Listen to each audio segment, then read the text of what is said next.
Assalamualaikum. Mari kita simak tausiah dari Ustadz Rifki Jakfar Thalib tentang 4 masalah rahasia rezeki.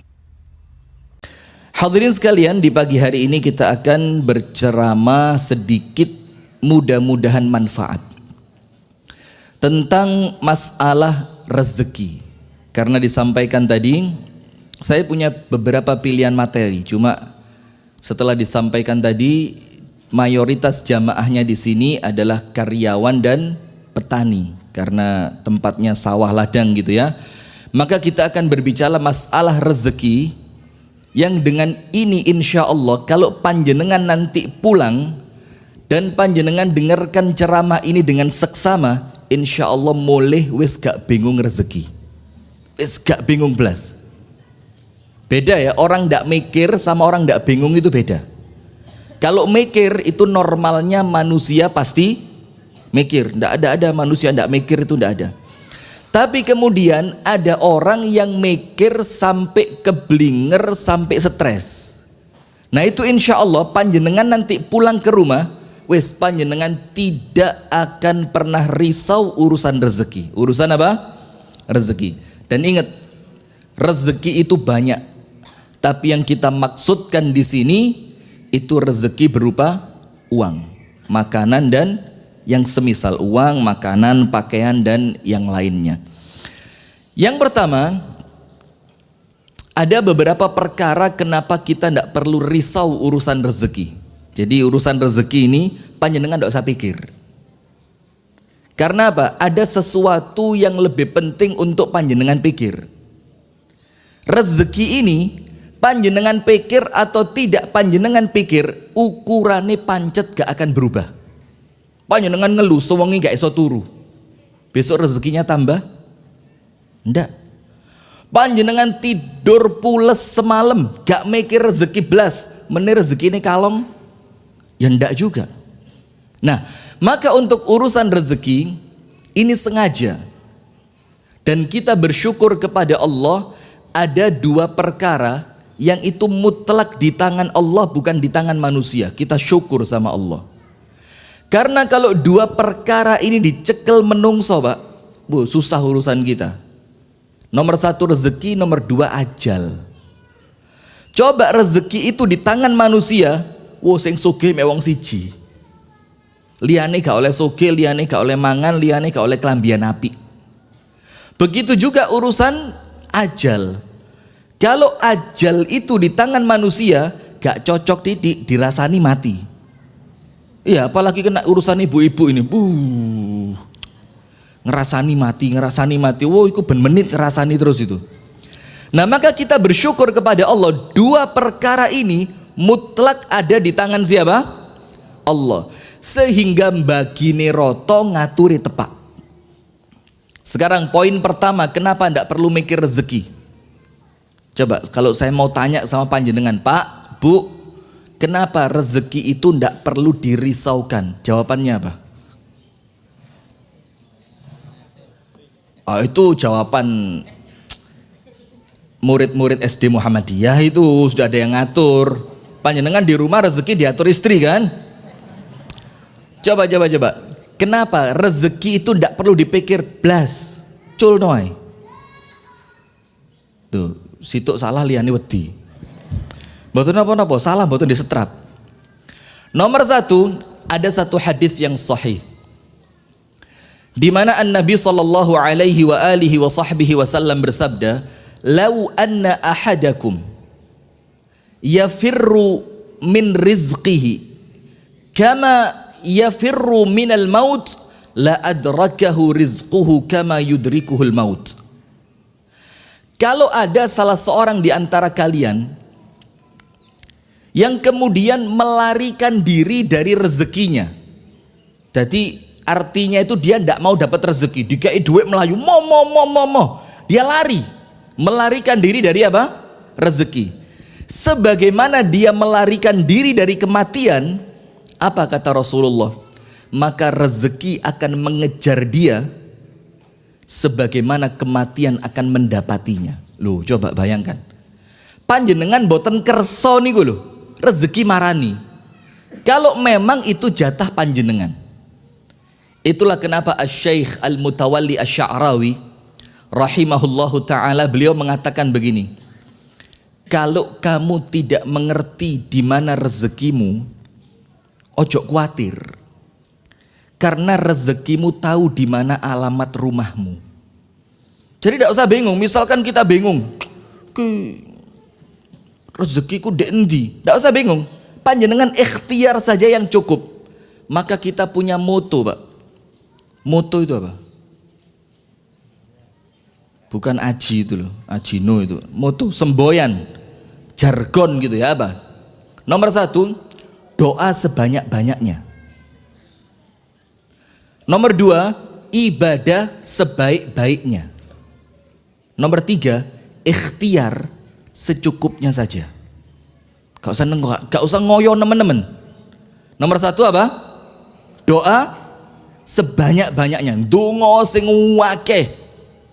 Nomor 2, ibadah sebaik-baiknya, sing apik le ibadah. Nomor 3, kalau doanya banyak, ibadahnya bagus, ikhtiar ndak usah ngoyo. Ikhtiar cukup bagaimana? Secukupnya saja. Karena kita yakin urusan rezeki kita, kelangsungan hidup kita di dunia ini bukan urusannya manusia tapi urusannya siapa? Allah. Coba rezeki itu bukan urusannya Allah, Pak. Wong Muhammadiyah melarat-melarat. Muhammadiyah ini minoritas ya. Tapi kok Masya Allah ternyata yang diutang BPJS saja itu berapa tadi? Padahal yo minoritas. Sekolahane yo akeh, rumah sakitnya yo akeh, kampusnya yo akeh. Iya apa enggak? Karena rezeki bukan di tangan manusia tapi di tangan siapa? Allah. Maka nomor 1, mboten usah khawatir.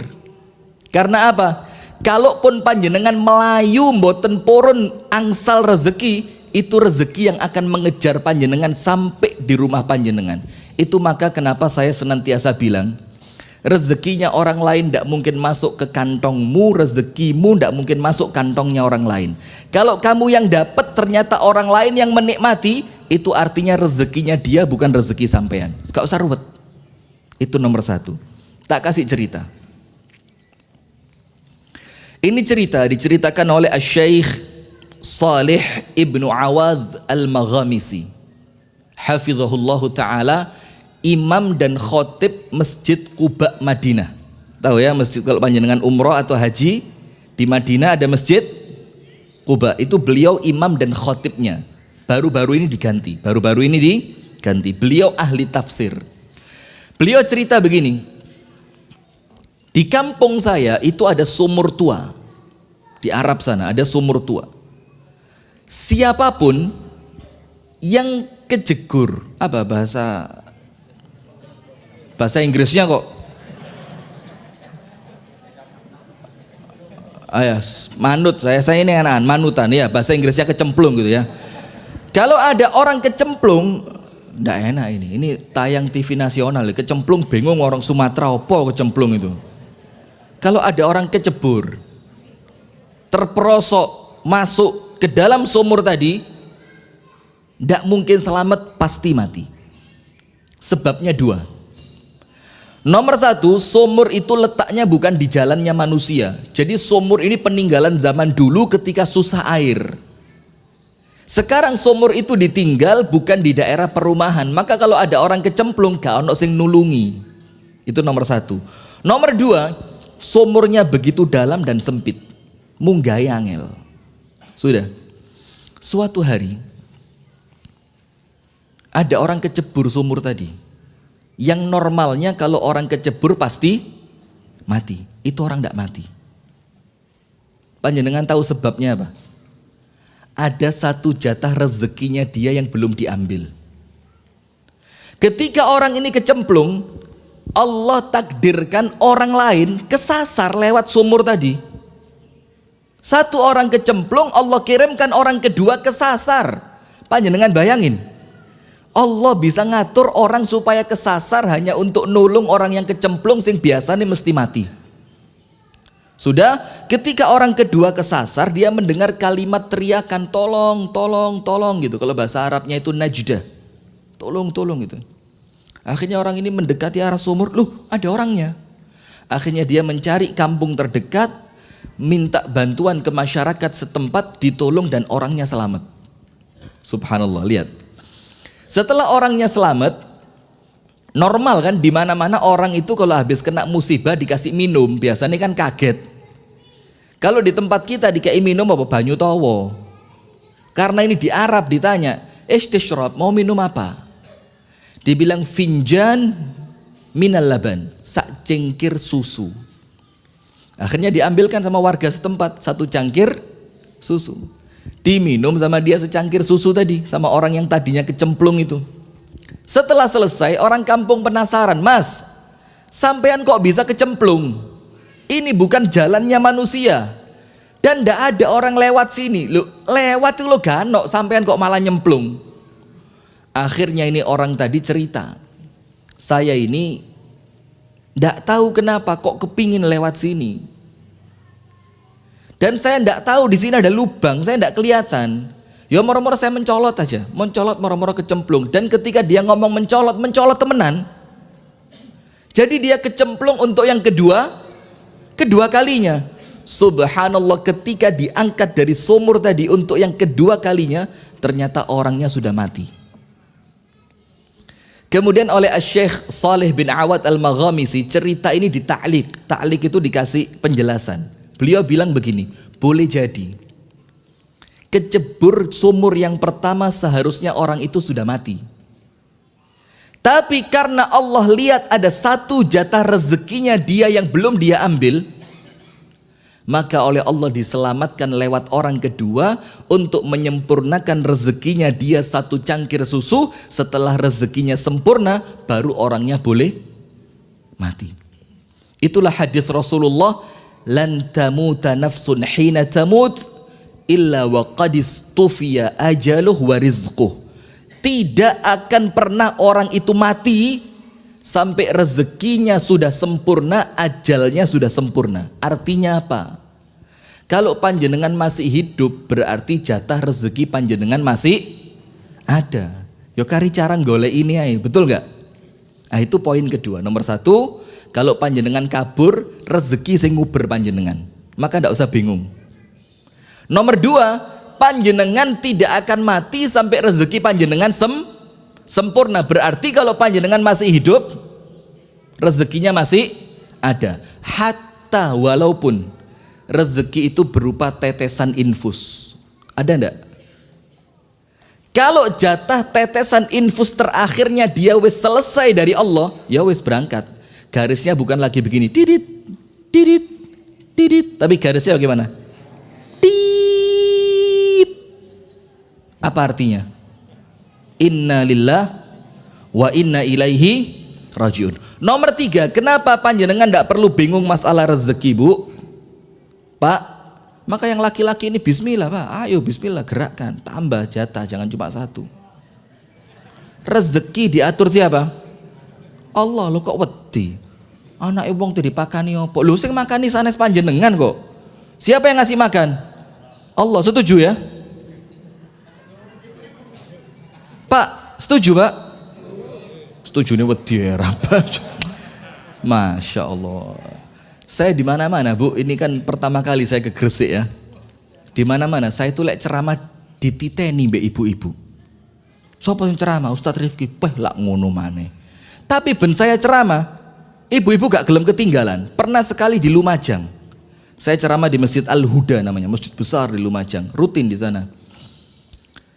Pengajian pertama, setelah selesai saya diingetin sama takmirnya, "Ustadz, kalau ngaji ojo nggojloki ibu-ibu.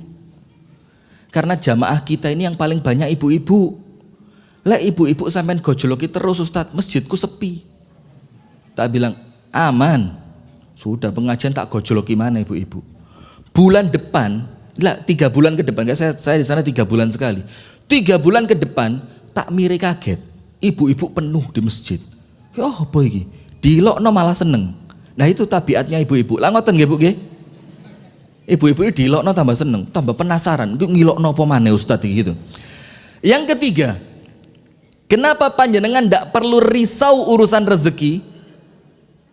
Karena ingat, rezeki itu termasuk takdir. Betul napa mboten? Sementara takdir itu normalnya kalau panjenengan mau ngomong jujur tidak bisa berubah. Maka dikatakan dalam hadis, ketika seorang bayi di dalam perut ibunya usia 120 hari. Berapa bulan? Berapa bulan? 4 bulan. Allah kirim siapa ke dalam bayi tadi? Allah fa'arsala ilaihi malakan muwakkalan. Allah kirimkan ke dalam rahimnya ibu yang mengandung 4 bulan tadi, itu seorang malaikat yang Allah tugaskan untuk apa? Nomor 1, yanfuhu fihi ruh, meniupkan ruh. Itulah kenapa Syekh Utsaimin mengatakan, orang kalau keguguran setelah 4 bulan, itu bagusnya bayinya diselenggarakan seperti manusia meninggal, karena sudah ditiupkan ruh. Tapi kalau meninggalnya sebelum 4 bulan, keluron itu apa? Ngerti ternyata panjenengan ya, miskram itu. Kalau ternyata kegugurannya sebelum 4 bulan, itu cukup. Kalau warga Muhammadiyah biasanya dilebokno kendi, dikubur nih sore wit. Itu cukup, karena apa? Dia belum berupa manusia yang tertiupkan ke dalamnya ruh. Nah sudah. Maka dikatakan ketika bayi itu umur 4 bulan, Allah kirim malaikat. Nomor 1, yanfukhu fihi ruh, ditiupkan apa? Ruh. Nomor 2, menuliskan untuknya 3 perkara takdir. Gini apa boten? Nomor 1, ajaluhu, dituliskan ajalnya. Dituliskan apa? Ajalnya. Artinya ketika ajal ini belum sampai, panjenengan tidak mungkin meninggal dunia. Saya dapat cerita, baru tadi malam saya dapat cerita. Ada perampok jahat, preman, bengis, ketangkep oleh aparat, mau ditembak. Ternyata pas mau ditembak azan, denger azan sama polisinya, wis ojo wis azan gak penak. Dibiarkan dulu. Setelah azan selesai mau ditembak, ternyata banyak orang riwa-riwi menuju pasar. Akhirnya sama polisnya diculno. Wis kok ucul iso, nasibmu gak mati nih. Nah, lihat. Iki padahal sudah di ujung pistol sudah. Dan banyak cerita semacam itu, banyak. Iya Banda? Karena apa? Ajal sudah ditetapkan, gak mungkin berubah. Nambah sedino gak mungkin, mundur sedino gak mungkin. Maka panjenengan ndak usah khawatir, loro-loro mangan sak karepmu ndak apa-apa wis. Lek durung wayahe mati ya gak mungkin mati. Setuju? Ngawur jangan. Yo, ikhtiar untuk sehat itu hukumnya apa? Wajib. Yang dituliskan kedua apa? Rizquhu, rezekinya ditulis. Artinya apa? Rezeki panjenengan yang sudah tertulis tidak mungkin berubah. Sampai Al-Imam Al-Ghazali rahimahullahu ta'ala dalam kitabnya ini kitab terakhir yang ditulis Imam Ghazali menjelang meninggal, judulnya Minhajul Abidin Ilal Jannah. Itu Imam Ghazali bilang tentang konsep rezeki apa? Malesmu ndak akan ngurangi rezeki, semangatmu ndak akan nambahi rezeki. Tapi ingat, nanti saya jelaskan cek gak salah paham. Kok mari ngono, ngono males akhirnya. Gak ngelongi rezeki ya. Bu, ibu-ibu jerit-jerit ya Om ya, ngopi gak gelem kerja. Mati ya ayo. Astagfirullahaladzim. Bu, mau tenang sal Bu nggih. Ibu-ibu ini kadang-kadang lisannya aduh, hati-hati Bu. Tapi ceritanya ibu-ibu ngresik sopan-sopan gitu. Betul enggak? Panjenengan nggihnya kok tertekan gitu. Sudah. Yang kedua yang dituliskan apa? Rezekinya. Saya mau tanya, jodoh itu termasuk rezeki atau bukan? Bapak-bapak dulu lah, bapak-bapak. Ibu-ibu diem ya, pura-pura enggak denger aja. Saya ngomong sama bapak-bapak. Pak, istri panjenengan itu rezeki atau nasib? Nasib. Rezeki. Elek. Mosok elek rezeki. Cerewet. Ngewamuan. Rezeki. Oh, nasib. Ini baru pengajian segini loh, ikhtilaf ulama ini. Ini ulama beda pendapat sudah. Maka istri itu lek apik rezeki, lek elek nasib. Ya, itu yang paling kompromistis ya itu wis. Lek api rezeki, wayu beneh rezeki. Lek pas cerewet dawablek suami mau keluar sedikit. Nanti maneh? Balik. Ada di grup WA itu kan sekarang lagi rame yang mau sepeda pancalan mau gowes itu ngetokno pedalon alon itu kuatir krungu bojone. Wis metu kari mancal tok sing wedok krungu. Mundur dia. Maju gak wani. Nanti kelihatan muka siapa? Istrinya. Nah, sudah. Termasuk rezeki di sini apa? Jodoh. Termasuk rezeki itu apa? Jodoh. Yang ketiga, yang Allah catatkan itu nasib. Syaqiyun au sa'id. Dia bakal jadi orang yang bahagia atau jadi orang yang sengsara. Dan dituliskan dalam hadis ini, itu nasibmu tidak akan berubah, akan senantiasa sesuai dengan apa yang di lauhil mahfuz. Berarti rezeki termasuk nasib bukan? Takdir bukan? Takdir. Berarti dia akan berubah atau tidak? Tidak. Nah, maka dengan 3 perkara ini ojo risau urusan rezeki. Bismillah. Nomor 1, kalaupun panjenengan kabur, rezeki sing marani.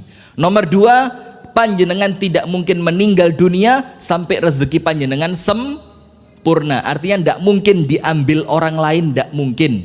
Nomor 3, jangan khawatir, rezeki itu termasuk urusan takdirnya Gusti Allah. Maka dia tidak akan berubah. Apa yang jadi milik panjenengan akan sampai kepada panjenengan, apa yang bukan milik panjenengan tidak akan sampai. Nah, sekarang saya mau ceritakan ada 4 pembagian rezeki dari Allah. Jadi Gusti Allah itu ketika bagi rezeki itu jenisnya ada berapa? 4, bukan istri loh, rezeki ada 4. Nomor 1, ar-rizqu al-mazmun. Rezeki yang kalian Gusti Allah niku dijamin. Dijamin. Panjenengan enggak usah bingung. Dijamin. Panjenengan dijamin manusia saja tenang ya. Misalkan ada orang di Ringenanom ini, orang paling sugih sak Ringenanom siapa? Siapa? Pak Hasan. Oh, Matarsan ya, Pak Matarsan itu. Kemudian Pak Matarsan ini ngomong, wes sampean ojo bingung mas, rabio sak senengmu, duwe anak sak ake-ake, kuwabeh tak biayai, sekolahi, mangani, loro berobati, kabeh tak jamin. Pak siapa tadi? Matarsan. Panjenengan tenang apa ndak? Tenang apa ndak? Tenang, karena yang jamin orang kaya, ndak mungkin beleset. Itu ketika panjenengan dijamin oleh manusia. Bagaimana kalau yang jamin itu pemiliknya Matarsan? Siapa dia? Allah Subhanahu wa ta'ala. Nah, sayangnya manusia lebih yakin jaminannya manusia dibanding jaminannya Allah Subhanahu wa ta'ala. Itulah kenapa sekarang banyak asuransi itu. Gara-gara luwih yakin jaminannya menungso tinimbang jaminannya Gusti. Itu nomor 1, nanti kita jelaskan. Nomor 2, ar-rizqu al-maqsum. Rezeki yang oleh Allah dibagi sesuai dengan porsinya masing-masing. Panjenengan hitung, tidak ada satu manusia pun sing rezeki ini podo. Tidak ada. Sebagaimana kalau panjenengan ini namanya apa? Jempol, tahu saya, cap jari tuh, sidik jari. Ada manusia yang sidik jarinya sama, ada apa enggak? Tidak ada. Ada lagi yang tidak ada yang sama, badiane kuping. Daun telinga ini kan ada reliefnya dia. Itu tidak ada yang sama manusia. Bayangin Pak, manusia bertriliun ini siji kan sing podo. Nah, seperti itu pula rezeki panjenengan satu dengan yang lain tidak ada yang sama. Kalaupun kerjone podo, yo gak ono kerja sampingan, tapi mungkin jumlah anaknya beda. Kalau jumlah anaknya sama, jumlah istrinya sama, gajinya sama, mungkin kesehatannya tidak sama. Itu artinya apa? Rezeki manusia tidak ada yang sama. Yang bagi siapa? Allah, tapi panjenengan pun khawatir. Kenapa? Yang bagi adalah Allah, zat yang maha adil. Maka tidak mungkin Allah kau tidak adil, pret. Itu orangnya tidak bisa mikir. Kalau dia mampu mikir, dia tidak akan ngomong seperti itu.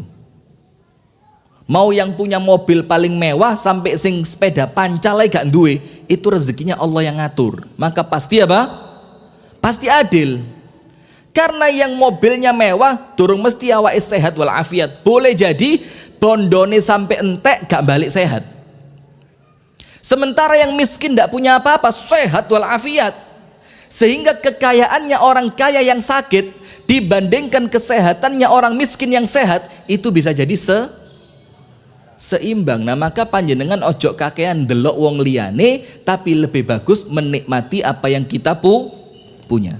Karena hati-hati, ada orang itu sugih tapi gak iso nikmati sugih. Enten apa mboten?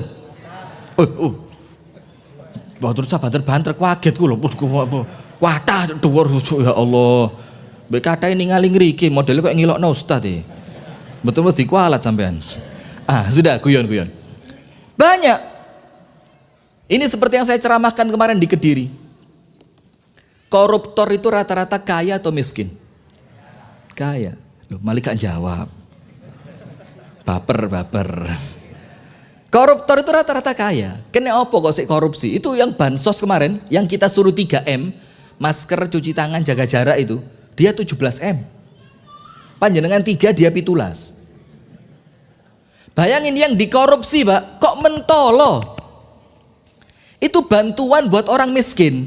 Loh, kok mentolo? Kok beruntung kita ini hidup di masyarakat Muhammadiyah, alhamdulillah. Motonya itu selalu memberi, tak harap kembali, karena kan sang surya. Iki mentolomen. Padahal jane wis dadi menteri. Menteri enek sing melarat mboten, Mbak? Ndak ada. Tapi kok sik korupsi? Panjenengan mau tahu jawabannya apa? Karena dia sama Allah diadab. Sugih ya sugih, tapi gak iso ngerasakno nikmati sugih. Akhirnya apa? Sama Allah dibikin dia terus diperbudak dunia. Wes sugih gak sempet nikmati, dikongkon golek terus. Dadi awake kesel golek, gak sempet apa? Menikmati. Nah itu hati-hati. Mendingan kita ini sugih gak sepiro, diwara melarat ya kok kebangetan. Tapi yang guyang-guyu gak mari-mari ya. Ini alhamdulillah, ini nikmat luar biasa dari Allah ini kan. Nah, maka panjenengan perhatikan. Yang kedua, rezeki yang oleh Allah dibagi sesuai porsinya masing. Nomor 3, ar-rizqul maw'ud. Rezeki yang kalian Gusti Allah panjenengan bakal disukani, tapi masih berupa janji. Berupa apa? Janji. Jadi rezeki yang dijanjikan. Nomor 1, rezeki yang dijamin. Nomor 2, rezeki yang dibagi. Nomor 3, rezeki yang dijanjikan. Tapi mboten usah khawatir. Karena apa? Innallaha la yukhliful mi'ad. Allah tidak akan pernah mengingkari janji. Bahkan Allah tidak bisa mengingkari janji. Terus bagaimana? Ini hukumnya syarat.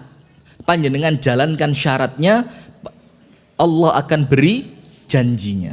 Dan yang terakhir, yang keempat, ar-rizqul mamluk. Rezeki yang telah dimiliki oleh manusia. Apa itu?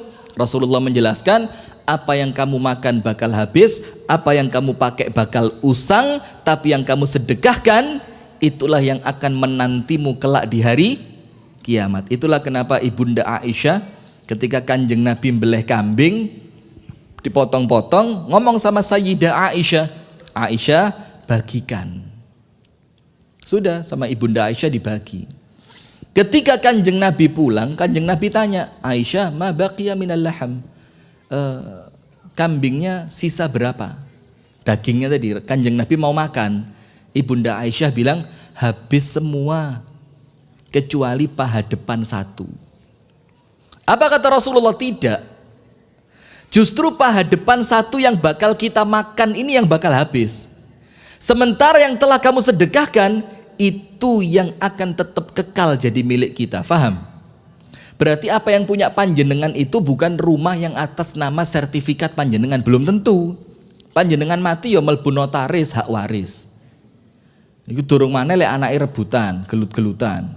Wis omahe mek tipe 16, ahli warisnya 17. Kan repot ini. Nah, maka itu belum tentu punya panjenengan. Maka ada satu Kiai Haji Abdul Muhid almarhum dari Batu, mungkin pernah diundang ke sini, Pak Muhid ya. Pak Muhid itu dekat dengan kami. Anak-anaknya, anak beliau yang paling kecil itu adik kelas kami di Jakarta dulu. Itu beliau punya rumah, sebelah rumahnya ada masjid. Anaknya 9. Dan sebelum beliau meninggal, jauh sebelum beliau meninggal, itu rumahnya sudah diwakafkan. Pekarangannya itu buat masjid diwakafkan. Terus kita tanya, loh Pak Muhid, anaknya sampean lah akeh, ditum nang anake kan manfaat. Apa kata beliau? Loh kok enak men? Kalau bahasa Malangnya itu kok nyimut. Ngerti kok nyimut? Oh, orang Gresik tahu juga ya. Ini Gresik niru Malang apa Malang niru Gresik? Oh Malang niru Gresik. Ya gak apa-apa, mumpung saya di Gresik ya. Cek mulih ku aman nanti. Sudah kok nyimut? Sing kerja aku, sing bangun aku, sing ngerintis aku, kok sing nikmati anakku. Ya aku kepingin apa yang saya bangun, apa yang saya beli, apa yang saya usahakan tak nikmati sampai mati. Caranya bagaimana? Tak wakofno dan sukses. Setelah beliau wakofkan, anaknya semua punya rumah. Masya Allah, panjenengan lihat. Ini orang yang cerdas. Jadi hartanya dibawa mati. Nah sekarang saya jelaskan satu persatu. Mudah-mudahan waktunya cukup. Griya kula tau webih Pak. Kalih jam misalnya ngriki. Pripun? Cukup boten? Cukup. Nomor 1. Ar-rizqul madhmun, rezeki yang sama Allah dijamin. Apa itu? Bentuknya apa? At-ta'am, al-akal wasyurb. Makanan dan minuman. Siapapun panjenengan, pokok panjenengan itu makhluk Allah yang ditiupkan ruh ke dalamnya, maka makan minum panjenengan sama Allah dijamin. Panjenengan tahu binatang paling kecil yang panjenengan pernah lihat apa? Oh, ada yang lebih kecil, gurem. Tengu, Masya Allah. Tengu tahu, tengu. Binatang yang suka menyelinap ke tempat-tempat sensitif itu. Warnanya apa? Oh ya, roh tenan berarti. Warnanya merah itu. Tengu itu loh Pak, oleh mangan. Tengu itu dapat makan. Wes ojo tengu. Panjenengan nyelam ke dalam laut. Sampai yang kedalamannya itu ratusan kilometer. Apa Pak? Itu ada binatang-binatang kecil berbentuk apalah itu ya, mungkin plankton apa namanya itu semuanya ketika matahari tidak bisa tembus ke sana, itu mereka dapat makan. Dari mana makanan mereka? Ikan-ikan besar itu setelah tubuhnya terkena sinar matahari, dia itu otomatis nyelam ke bawah. Ketika ikan besar itu nyelam, maka plankton-plankton kecil ini akan narii jamur-jamur yang ada di tubuh ikan besar tadi. Dan itu sama Allah dikasih makan. Lu mosok yang namanya laqad khalaqnal insana fi ahsani taqwim. Mosok ciptaan Allah yang paling mulia tidak dikasih makan? Nah, maka makan dan minum kita ini sama Allah dijamin. Boten usah khawatir. Sekarang lihat. Kenapa makan dan minum kita sama Allah dijamin? Ada sebabnya. Ndak ujuk-ujuk moro-moro dijamin, ndak. Apa sebabnya? Apa? Ada 3. Nomor 1. Annahu huwas sayyid wa nahnul abid. Allah itu tuan, kita ini budak. Betul ndak? Maka makannya budak itu kewajibannya siapa? Tuan. Maka dalam ilmu fikih Pak, kalau ada budak tidak dikasih makan oleh tuannya, itu budak boleh mengajukan diri ke pengadilan untuk bebas. Karena apa? Tuannya tidak menjalankan kewajiban. Nah sementara kita ini budaknya siapa? Allah. Tuan kita siapa? Allah. Maka mana mungkin Allah sebagai tuan akan melalaikan kita dari sebagai budaknya? Mungkin enggak? Enggak mungkin. Itu yang pertama. Jadi kalau kepingin makan dan minumnya aman, pantaskan diri sebagai budaknya Allah. Mengabdi kepada siapa? Allah. Maka Allah pasti kasih yang pas buat panjenengan. Nomor 2, kenapa makan dan minum dijamin? Li'annahu huwallahu kallafana bil ibadah. Karena Allah itu membebani kita dengan hukum taklif ibadah. Hukum apa? Ibadah. Panjenengan sholat 5 waktu wajib nama boten? Poso Ramadan wajib nama boten? Wajib. Nah, karena Allah membebani kita dengan ibadah, maka apa yang terjadi? Maka Allah akan menjadikan kita itu fokus pada ibadah, dan Allah akan hilangkan dari kita perkara-perkara yang menghilangkan kita dari fokus ibadah. Salah satunya mikir makan. Itu bikin orang tidak fokus ibadah. Itulah kenapa ndak mungkin wong iku iso ibadah apik lek sik kepikiran wetengi. Betul ndak? Itulah kenapa Kiai Haji Ahmad Dahlan itu surat Al-Maun dibaleni ping pinten, Pak? Bolak-balik sampai santri nih, Pak Yai ganti surat Pak Yai, Al-Maun terus dibawa jalan sama Kiai Haji Ahmad Dahlan keliling. Loh itu loh, masih ada orang terlantar, itu masih ada orang belum punya rumah, itu ada orang kelaparan. Lah kok minta pindah surat? Sementara orang yang kelaparan belum kamu masih makan, orang yang belum punya rumah belum kamu kasih penampungan, lo kok njaluk pindah surat? Nah, maka artinya hadirin sekalian, karena kita dibebani ibadah oleh Allah, maka perkara yang bikin kita tidak fokus ibadah sama Allah disingkirkan, termasuk urusan makan dan minum. Sekarang panjenengan buka ayatnya. Disebutkan oleh Allah Subhanahu wa taala di dalam surah Hud ayat yang ke-6. Surat apa? Hud ayat 6. Allah Subhanahu wa taala berfirman, "Wa ma min dabbatin fil ardi illa 'ala Allahi rizquha." Betul tak? Wa ya'lamu mustaqarraha wa mustawda'aha kullun fi kitabim mubin. Tidaklah ada satu pun, kata Allah, binatang yang melata di muka bumi kecuali wajib bagi Allah menjamin rezekinya. Panjenengan buka artinya. Dan Allah tahu, wa ya'lamu mustaqarraha wa mustauda'aha. Allah tahu di mana rumahnya dia, kemana dia pergi. Coba burung itu loh, burung. Itu masih singitan di uwet sing paling dukur. Gusti Allah tahu apa ndak? Sampai ke sana ndak rezekinya? Sampai. Dan Allah pun tahu kemana dia bakal pergi. Panjenengan tahu, burung itu kalau pagi itu kan miber, seret. Cari apa? Cari makan. Ini bukan burung yang dikurungi loh ya. Burung apa?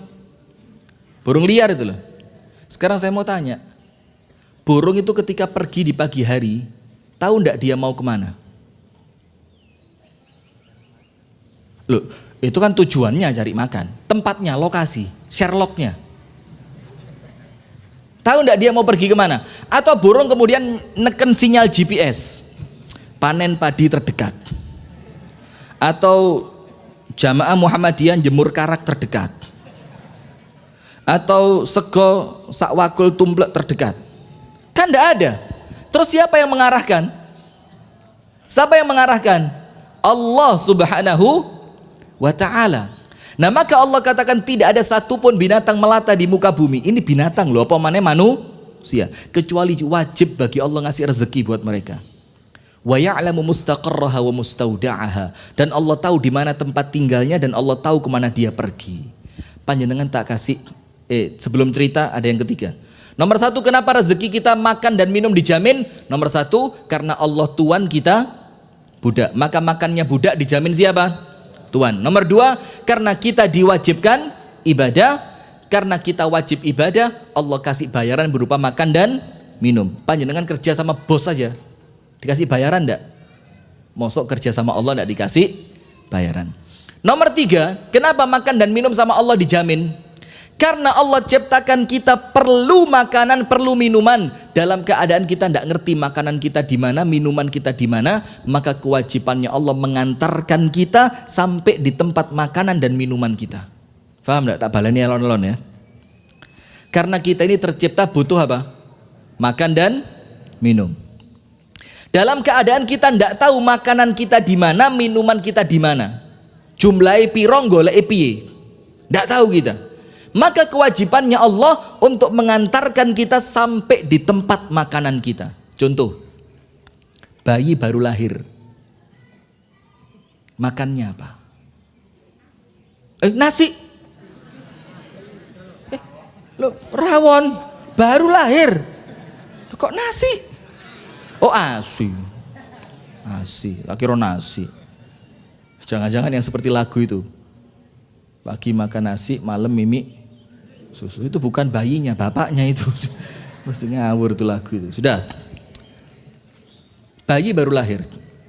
Dia kan sumber makanan dan minumannya dia kan air susu ibunya. Betul enggak? Kemudian automatically, apa automatically? Ngerti ya wong Gresik? Itu sudah naluri ya. Didekatkan ke dada ibunya, itu bayi bakal ngentot. Ngempeng, betul enggak? Nanti susu ibunya itu akan keluar. Saya mau tanya, sing ngurui sapa? Kok nyedot dulu sing ngurui sapa?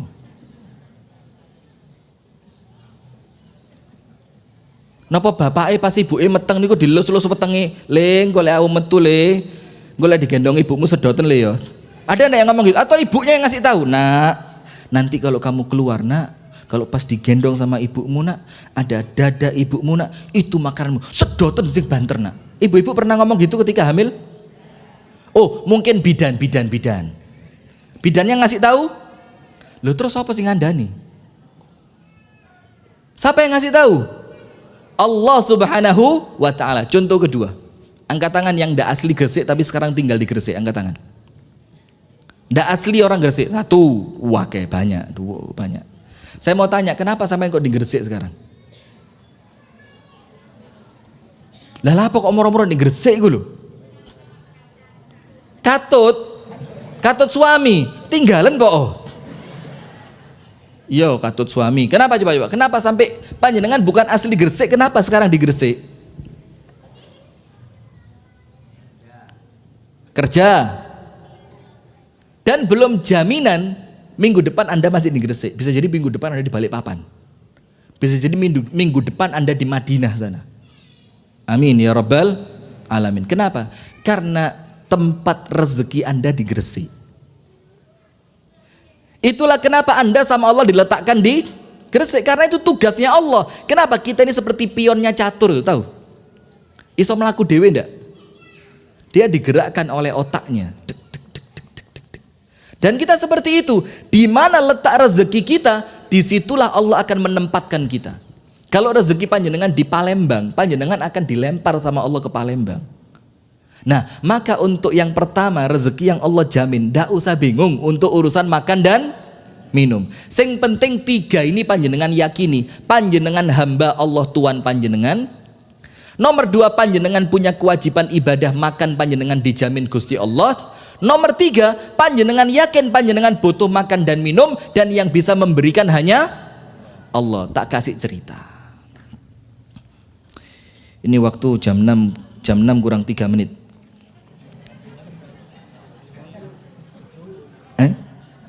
6 apa 7? Jam 6. Salah jamnya panjenengan itu.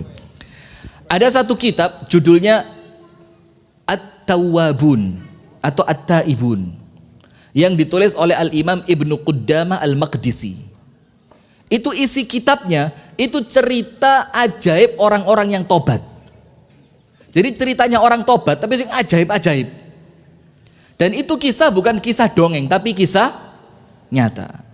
Suatu hari Ibnu Qudamah cerita begini, ada pedagang muslimin, pedagang umat Islam, berdagang naik laut, naik perahu, ya naik perahu. Karena kalau bahasa Arab itu yarkabul bahar, naik laut, naik perahu dia, naik perahu, berdagang sampai di tempat sana sukses, dagangannya full rame, pulang, biarin, tidak apa-apa, dia cari rezekinya, jadi Gusti Allah ngamuk nanti, biarin, rezekinya dia di situ. Nanti kan repot kalau kita cari rezeki di Gusa PT itu. Sudah? Oh iya, nelek ya, nelek. Nggak repot teleknya ayam itu. Tinggal siram air hilang. Lali. Angel wes. Ini gara-gara PT ini ya. Sudah. Setelah dagangannya sukses, dia pulang bawa duit banyak. Kembali naik laut. Subhanallah Pak, di suatu malam itu perahunya dia, kapalnya dia, itu kena ombak dan badai besar. Sampai terdampar di pulau kecil terpencil. Terdampar gitu ya. Akhirnya kapten kapalnya memutuskan malam hari itu mereka akan istirahat di pulau kecil tadi. Karena suasana laut belum kondusif seperti politik kita sekarang. Belum kondusif. Betul ya? Wah susah. Itu tak kandani ket biyen kok cok milih. Ngotot tai. Sudah apa yang terjadi? Waduh lupa saya live ini, astagfirullahaladzim. Tolong ya tim kamera ya di-cut ya, menit keberapa itu. Sudah istirahat di pulau kecil, bikin tenda, mereka istirahat, bikin kayu segala macam, mereka makan-makan di pulau itu. Mereka kira di pulau itu tidak ada penghuninya.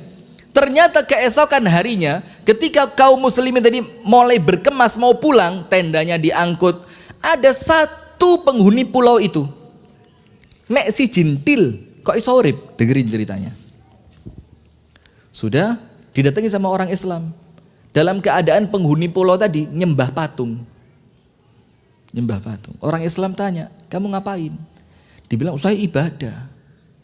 Terus orang Islamnya tanya, lo ibadah sama siapa? Ngawur, sama patung ini. Ditanya, lo patung itu siapa? Tuhanku. Terus orang Islamnya bilang, kalau cuma Tuhanmu model begini, itu lo di perahuku. Ono tukang pahat patung bisa bikin Tuhan lebih ganteng dibanding Tuhanmu. Lagi patungmu kok welek ini gitu. Itu di perahu saya ada tukang pahat tahu ya? Yang bisa bikin Tuhan lebih ganteng timbang Tuhanmu. Terus orang itu tersinggung. Lu terus kalian nyembah siapa? Allah. Lu Allahnya bagaimana? Kami tidak tahu. Diguyu mbek wong laut tadi. Tidak tahu kok nyembah katanya. Nah, terus ditunjukkan ayat-ayat Al-Qur'an. Sampai akhirnya penghuni pulau yang cuma satu tadi masuk Islam. Setelah dia masuk Islam sama orang Islam pedagang tadi, diajak ikut. Ayo kamu ikut saya. Kalau kamu tetap di pulau ini, gak iso belajar Islam. Maka ikut kami belajar di kampung kami. Siap, berangkat. Masuk waktu malam perahu itu, wong Islam kan kesel pulang dagang. Turu kabeh sak perahu wong Islam. Kemudian orang yang baru masuk Islam tadi siang, penghuni pulau yang satu-satunya tadi, nggugah wong Islam. Mas, saya mau tanya. Iya takono, apa? Tuhan kita kalau malam tidur apa ndak? Wong Islamnya bingung. Loh ya ndak. Kenapa ndak tidur? La ta'khudhuhu sinatu wala naum.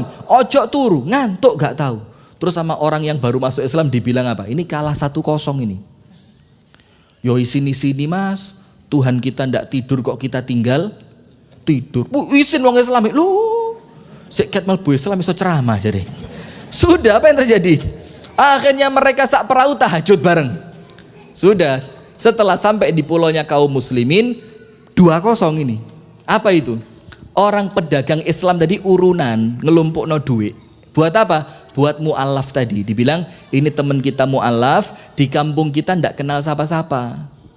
Bakal untuk dia makan selama dia belum kenal orang, selama dia belum dapat pekerjaan, ayo kita urunan biar dia bisa beli makanan. Akhirnya dikumpulkan uang, dapat sak kantong, dikasihkan ketika perahu sampai di pantai, dikasihkan kepada mu'alaf tadi. Mu'alafnya tanya, ini apa?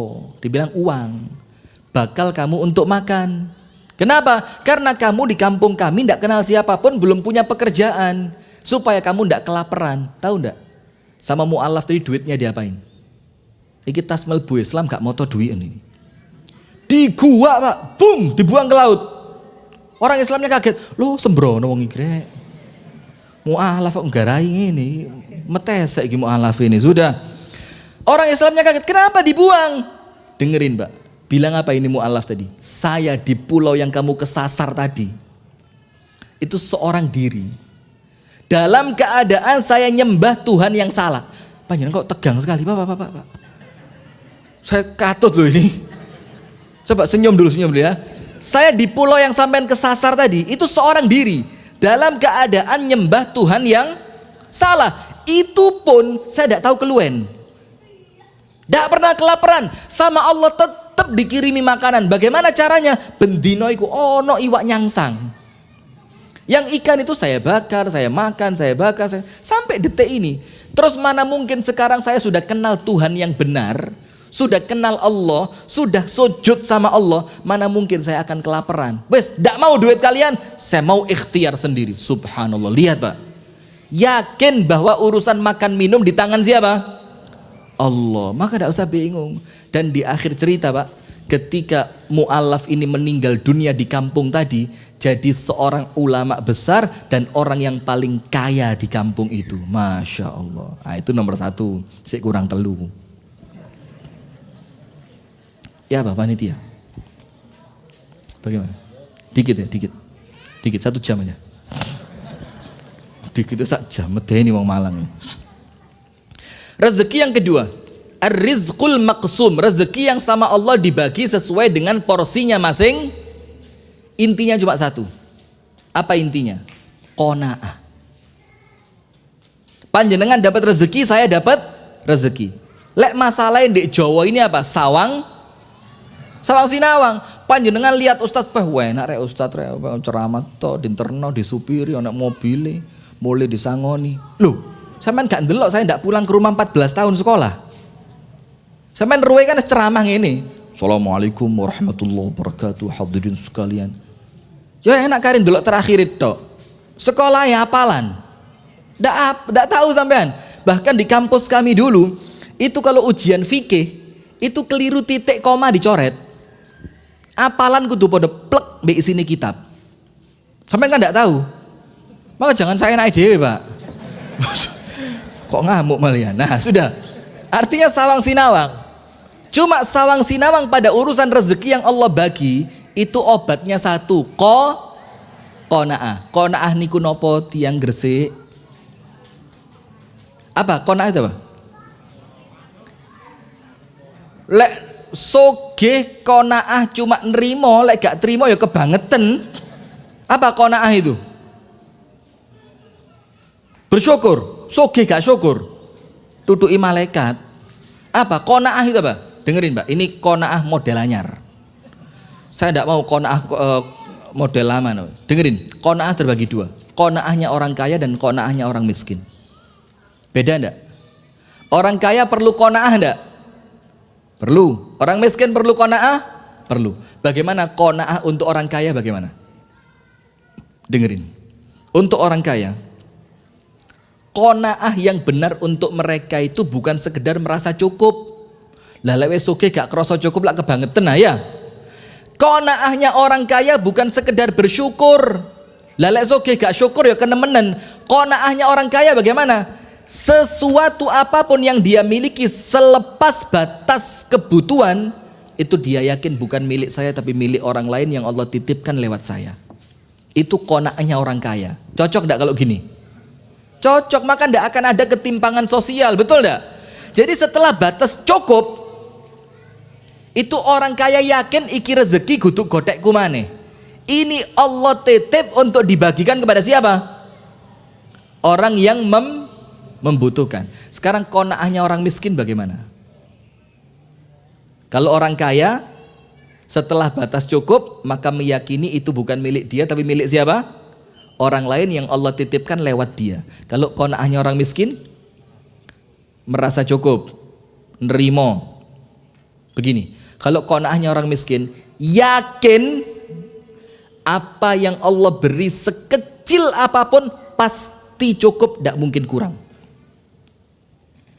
Tapi hati-hati, lek melarat ojo gaya tok mangan spaghetti, steak, McD, KFC, itu golek perkara namanya.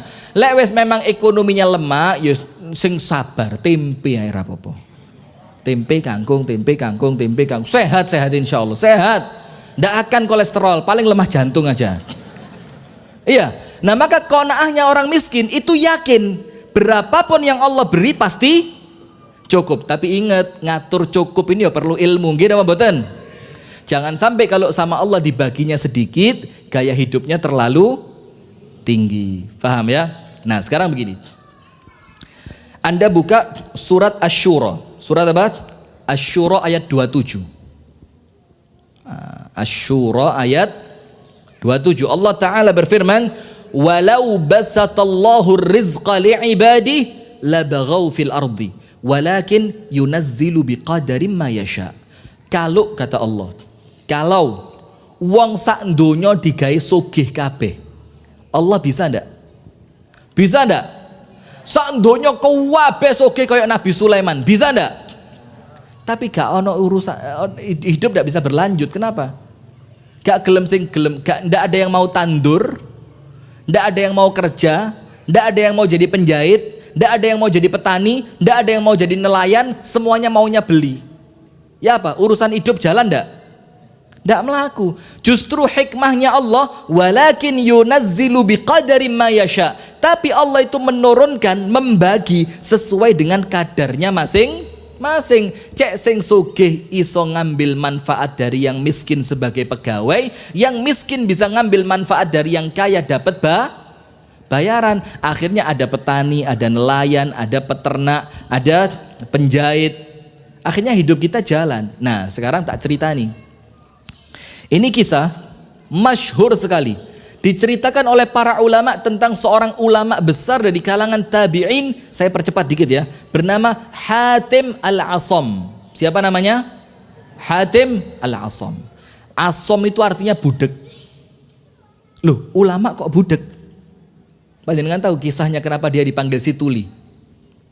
Ada perempuan datang ke rumahnya Hatim, mau tanya, minta fatwa tentang masalah apa gitu. Ndak sengaja bu, perempuan ini keceplosan, kepentut, buanter, banter gitu. Malu ndak perempuan itu? Malu depan ulama lah kok ngentut. Subhanallah, Hatim bilang apa? Ya mar'ah irfa'i sautaki fa inni rajul asam. Perempuan, kalau minta fatwa sama saya, lek ngomong sing banter kopengku budek.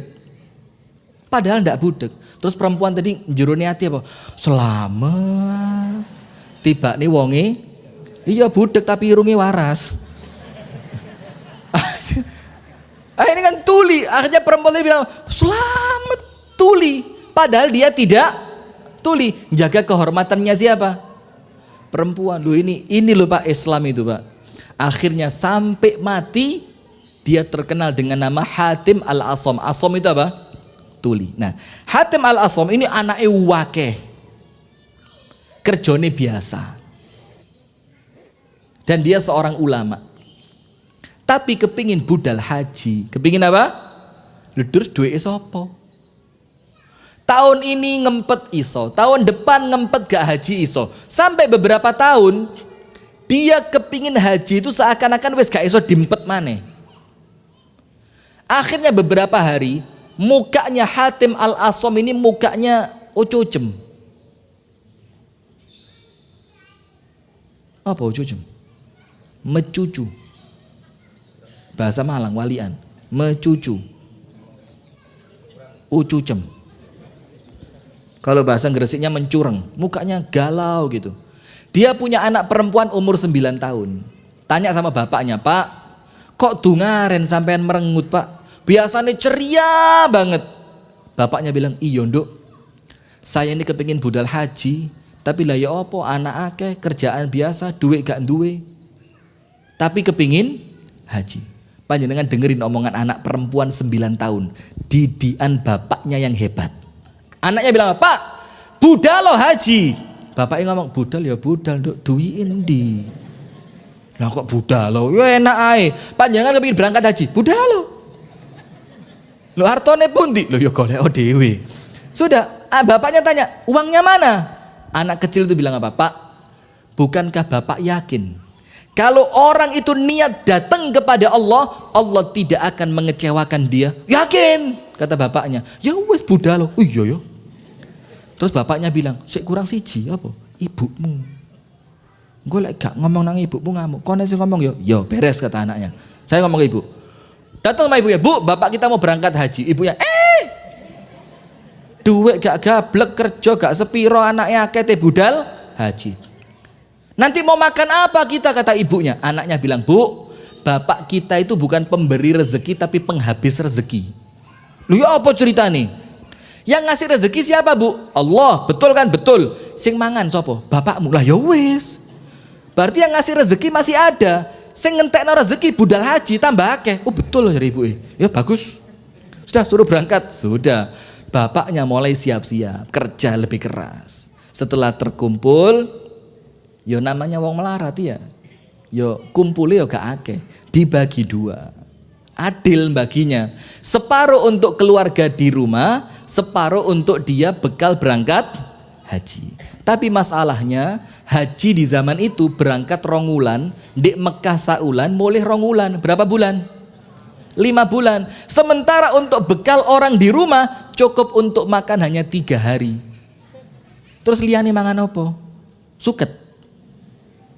Maka saya punya prinsip Pak. Prinsip saya itu manusia ini ojo kakean mangan sayur. Kesian kambing. Gak kumanan. Maka mendingan biar kambingnya yang makan sayur, kita makan kambingnya. Itu mengandung sayur sudah. Gak usah khawatir. Iya, nah sudah lanjut. Untuk Hatim Al-Asom, betul gak? Betul gak? Setuju? Masya Allah. Astagfirullah. Saya mau serius. Begitu pula untuk Hatim Al-Asom, duit yang dia kumpulkan hanya cukup buat dia perjalanan 3 hari. Pas di rumah 3 hari, dia pergi berapa?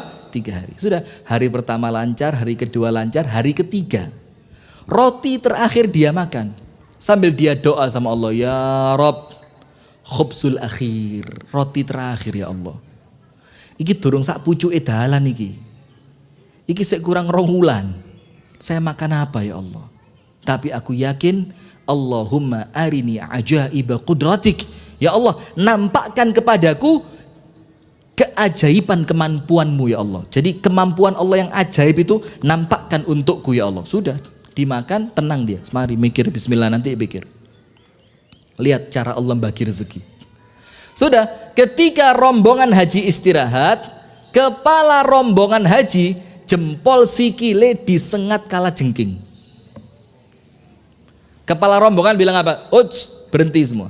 Bikin tenda, kita istirahat. Terus kepala rombongan bilang, kaki jempolku, jempol kakiku disengat kala jengking. Kalau nanti sore dia bengkak dan tidak sembuh, kita tidak jadi berangkat. Mulih. Tapi kalau sampai nanti sore ternyata sembuh, kita lanjut berangkat. Terus kepala rombongan bilang apa? Ibhathu anni raqi. Carikan untuk saya tukang ruqyah. Karena salah satu fungsi ruqyah itu mengobati sengatan binatang berbisa. Teman-teman ini noleh sopo iki mosok gak sida budal rek becek ketelung dino lek persiapan pirang-pirang wulan. Ketemu Hatim Al-Asom. Hatim, kamu ulama yang paling alim, yang paling ahli ibadah. Itu coba kepala rombongan di ruqyah. Dia masuk ke tendanya kepala rombongan, ditanya mana yang sakit? Jempol sabu. Dia ambil 1 gelas air, dibacakan suratul Fatihah dengan niat sebagai obat. Baca berkali-kali, yang separuh digerujuk nonang jempolani sikil, yang separuh kepala rombongan disuruh minum, suruh baca bismillah, niat obat. Subhanallah, menjelang sore waras. Kepala rombongan bilang apa? Ayo tendanya dikemas, binatang tunggangan dipersiapkan, kita lanjut berangkat. Untuk laki-laki yang tadi pagi meruqyah saya, suruh masuk ke tenda saya. Masuk Hatim Al-Asom, dibilang, Pak, matur suwun, karena Allah, kemudian karena panjenengan, kaki saya sembuh. Nah, maka mulai hari ini Pak, sampai nanti tiba di Mekah Pak, sampai oleh-oleh Pak, sampai pulang Pak, bekal panjenengan ndak usah dikeluarkan, semuanya saya tanggung. Hatim Al-Asom mikir, bekal sing di mana sing metu sentek. Ini bilang apa? Saya yang nanggung. Subhanallah, langsung sujud syukur Pak. Cara Allah lek bagi lihat, ndak konangan carane. Kemudian ketika sujud syukur dia mikir, aku aman ya Allah. Lah anak bojoku di omah pripun? Ini cerita pindah ke rumahnya sekarang. Di rumahnya diketuk pasukan raja. Dok. Kami pasukan raja pulang berburu kehabisan air. Bawa botol, saya minta diisi air untuk minumnya raja. Diambilin sama istrinya Hatim Al-Asom, diisi air, dikasihkan raja. Diminum sama raja, pulang berburu. Wih, kata raja, ini air seger betul. Iya, Kamu dapat dari rumah mana? Rumah yang paling ujung. Rumahnya siapa? Hatim Al-Asom. Oh ya, panggil Hatim Al-Asom, saya mau terima kasih. Balik pasukan raja. Suamimu dipanggil raja. Dibilang sama istrinya, suamiku berangkat haji. Raja bilang apa? Masya Allah, perempuan loman. Seperti perempuan Gersein loh. Ringin anom. Suaminya ndak ada, masih mau berbagi air. Terus bagaimana kita berterima kasih? Ayo semua pasukan yang bawa emas, emasnya keluarkan, kasihkan buat dia. Dan subhanallah itu emas cukup buat sampai Hatim Al-Asom pulang haji. Maka tidak usah khawatir Pak. Allah itu lek bagi, mesti roto, mesti adil, mesti enak. Karena apa? Wallahu ya'lam wa antum la ta'lamun. Boleh jadi lek panjenengan soge Pak. Sekarang tidak pengajian, rekreasi nang Surabaya. Ya apa ndak? Nah berhubung kita sama Allah ditakdirkan begini, ya wis lungguh pengajian ae. Rekreasi ora iso, mobil gak duwe, tuku bensin yo larang, wis ngaji ae wis. Lumayan untuk jajan sak kotak. Iya apa ndak? Ini caranya Allah ngatur rezeki. Sekarang ketiga, singkat. Rezeki yang oleh Allah dijanjikan. Apa itu? Panjenengan buka surat At-Tolak. Surat apa?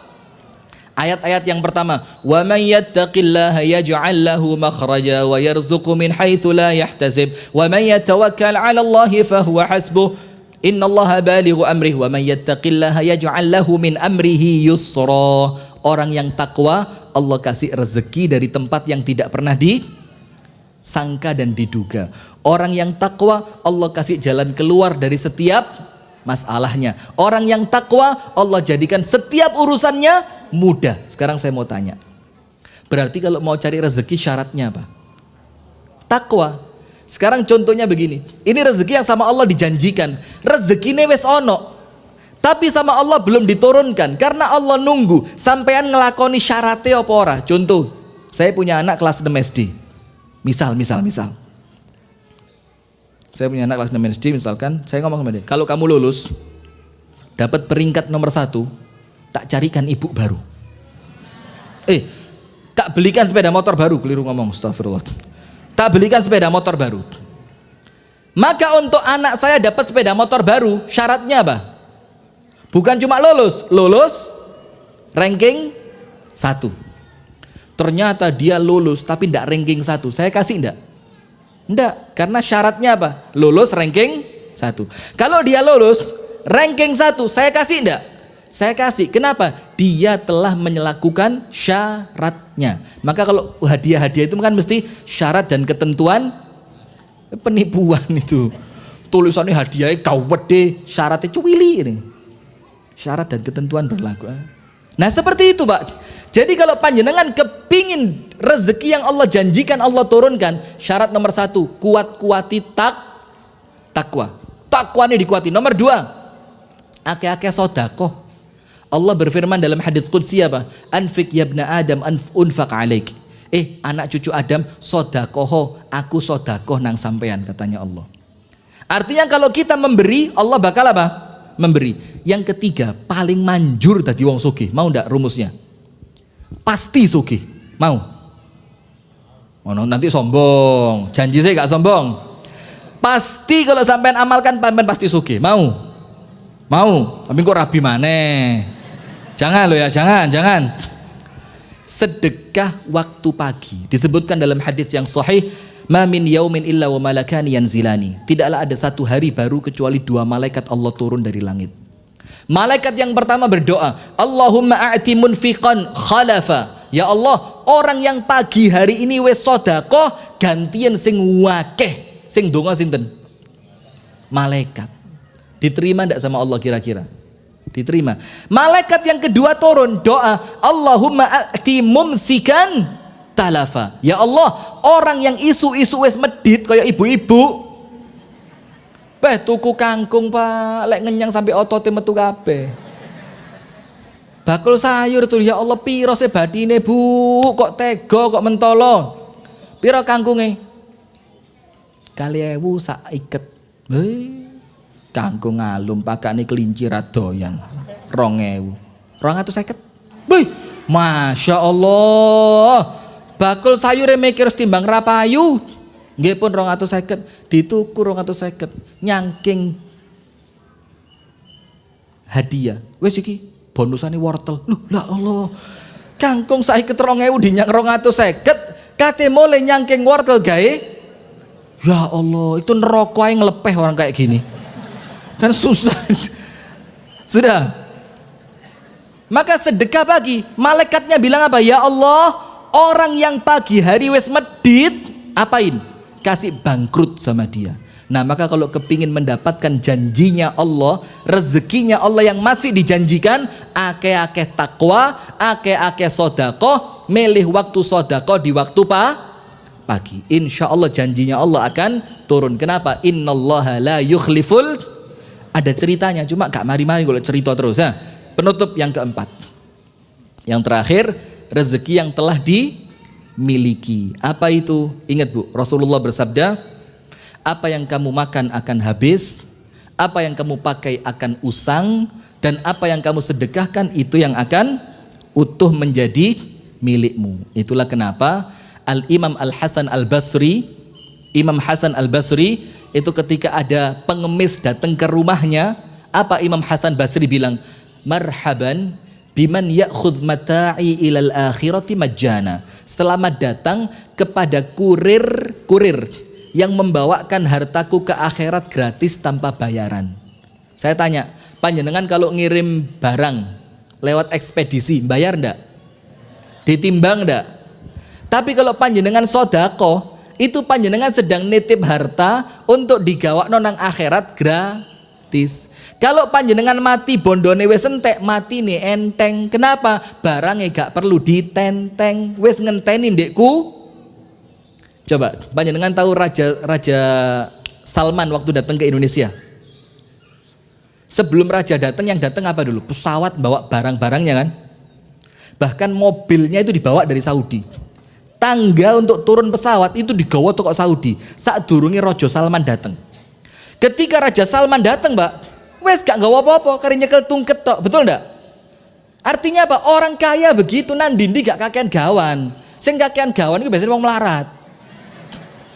Lek wong soge iku gak nggawa kelambing kok tuku, gak nggawa bontot engko ngwarung, gak duwe kenalan ge nginep engko turu, betul ndak? Nah maka sing medit-medit itu biasa nih melarat. Sementara orang yang loman itu orang yang jiwanya apa? Kaya. Kenapa? Karena dia kepingin kalau mati gak kabotan, gawan. Sampai sini paham? Nah, maka kalau kepingin harta itu betul-betul jadi milik panjenengan, sertifikat rumah yang atas nama Jumadi itu diwakafkan ke Masjid Muhammadiyah. Setelah keluar surat wakaf Muhammadiyah, itu baru betul-betul di akhirat ditulis Jumadi. Serius ini. Kalau masih nama panjenengan, durung mesti.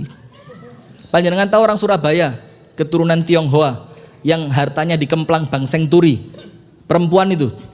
Sing akhirnya kayak orang stres, dandan menor, joget-joget di kantornya Bang Senturi, ya Senturi banknya kan? Kenapa? Ya gara-gara duit ndek bank dianggap gue digawa wong. Ya itu kalau netep di dunia. Tapi kalau netepnya kepada Allah bakal hilang ndak? Wa ma indakum yanfad wa ma indallahi baqin. Apa yang ada dalam diri kalian bakal hilang, tapi yang dititipkan kepada Allah pasti akan kekal. Nah sekarang saya mohon izin, saya punya satu pengumuman. Angsal ya. Jadi begini, kami dari Yayasan Sayap Dakwah Organizer, kita domisili yayasan kami di Pare sana, itu punya program dakwah, media, santunan, kerjasama dengan Pondok Tahfidz Al-Quran dan banyak lagi. Termasuk kerjasama dengan TV Nasional Madani TV. Nah, kita buka program sedekah tabungan Ramadan. Loh Ustadz, Ramadan ini kurang 3 wulan kok sedekah saiki? Ya. Kenapa? Nomor 1. Belum tentu panjenengan hidup sampai Ramadan. Betul enggak? Maka lek panjenengan nyumbangi sakniki, panjenengan meninggal, harta panjenengan sampai di bulan Ramadan. Bahagia ndek kuburan mesem. Wong wis ndek kuburan, uang yang panjenengan sedekahkan dipakai buka puasa. Saya punya kenalan satu Haji Yazuri orang Kediri, asli Lamongan. Beliau meninggal tanggal 6 Muharram. Panjenengan tahu ndak? Tanggal 6 Muharram itu beliau meninggal, tanggal 4-nya tuku wedhus.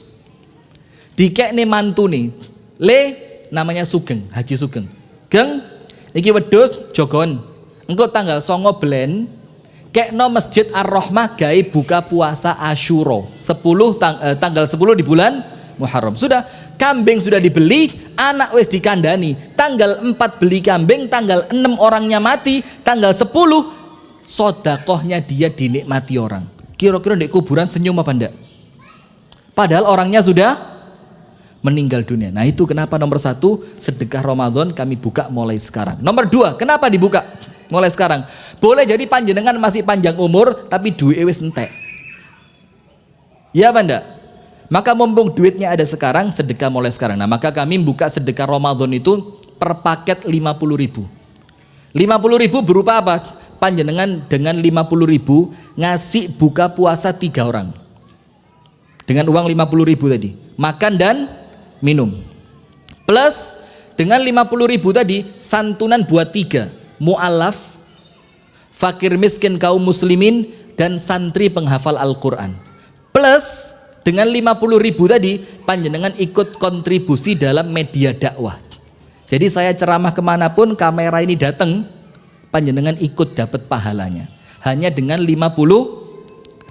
Jadi 50.000 dapat 5 buka puasa 3 orang, sedekah mu'alaf, sedekah fakir miskin muslimin, sedekah pondok tahfidz Al-Quran, dan operasional media dakwah. Kalau panjenengan Ustadz kula mboten gadah 50.000, nggih 500.000 mboten napa-napa. Mboten napa-napa pun, mboten napa-napa. Ustadz 500.000 mboten enten 5 juta, ndak apa-apa, terpaksa saya terima, ndak apa-apa. Nah, bagaimana caranya? Panjenengan bisa transfer ke rekening Sayap Dakwah Organizer Yayasan Sayap Dakwah Organizer. Transfer ke sana, dikasih tulisan apa? Tabungan Ramadan. Dan kita komit untuk kita gunakan nanti di bulan Ramadan. Atau kalau nanti perlu penjelasan lebih lanjut, bisa menghubungi 2 teman di belakang itu, Mas Fevri dan Mas Gary. Kalau mau ngasih tunai bisa ke sana minta tulisan. Nanti insya Allah kita akan laporkan ke bendahara, mudah-mudahan manfaat. Amin ya rabbal alamin. Mohon maaf atas terlalu panjangnya ceramah ini, semoga ada manfaatnya. Kurang lebihnya mohon maaf. Untuk kalimat-kalimat yang kurang berkenan mohon dimaafkan. Pak nggih, Pak, minta maaf sebesar-besarnya ya. Tadi guyon. Pak nggih, guyon nggih. Bu, guyon Bu ya. Ya, insya Allah lain waktu kita ketemu lagi. Subhanakallahumma wa bihamdika asyhadu an la ilaha illa anta astaghfiruka wa atubu ilaik. Kurang lebihnya mohon maaf. Assalamualaikum warahmatullahi wabarakatuh.